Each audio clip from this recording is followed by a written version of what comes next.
speaking about the jobs thing, I think the Tea Party had something. They want to, I think we could create 1 million jobs immediately.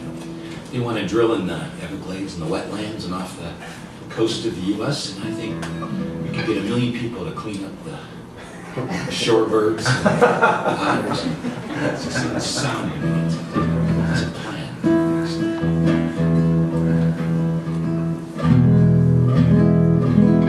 There was I'll do something that I wrote. I was lucky, and back in the early 80s into the early 90s, I got to travel a lot in Mexico. Pretty much the way he and I traveled around in the United States and Canada and Alaska, so hitching and riding local transportation, and it was an incredible country, and there's so many places down there that are dear to my heart, and the experiences are amazing, and it saddens me that there aren't many of those places that I can go back to. It's not the same country, and it's dangerous. And anyway, one of my favorite areas was along the Caribbean, the Yucatan Peninsula. Before Cancun became Cancun. And it used to be called Quintana Roo by the Mayan Indians. And back when I was there, it was mostly still jungles and ruins you could walk into without paying a fee. And there were no cruise ships plying the shoreline. And the most danger then was getting hit on the head by a coconut, falling out of palms or something. So anyway, I wrote this song a few months ago. It's called Quintana Roo. And it goes like this.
This next song is for all the kids and all of us.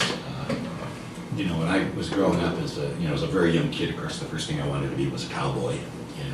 Then graduated into a fireman, and then as you slightly past the formative years, I wanted to do something great like Washington and Jefferson and Lincoln and all those great wide receivers.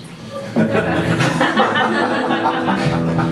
then I kind of, as time moved on, I ended up, and I don't regret it, kind of just doing art and music my whole adult life for the most part. And it's been a great roller coaster ride. There's been some ups and some downs, but it's, been the way it is. So the other day I was reading that one of Obama's speechwriters was quitting his writing for the president because he wanted to write comedy. And I was like, wow, it's an amazing thing, somebody following their muse. And so he quit, and now he's writing comedy. He's writing for Rick Perry now. So his dream came true. It's working out. Anyway, here's a song from the Far East, New York.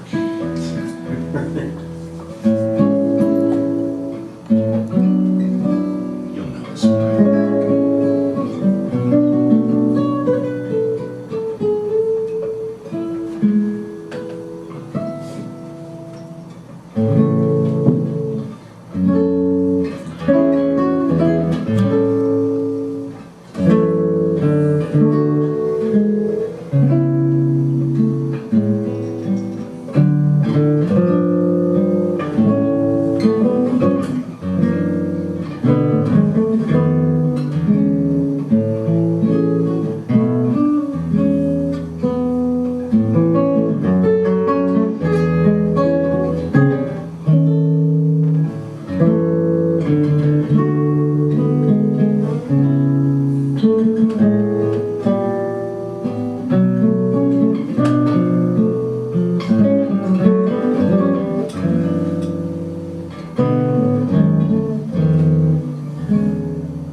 Chris mentioned that I knew an artist. I've made a living with art for about 30 years now, more or less. And interestingly, overall, all of that time, we figured about 70% of the paintings I've sold have been to Texans.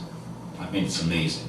Think about that. It's pretty wild. So consequently, we've gone down to Texas a lot. At commissions down there, and lots of folks down there. And we have a lot of friends who are Texans, and they have this wonderful thing they do.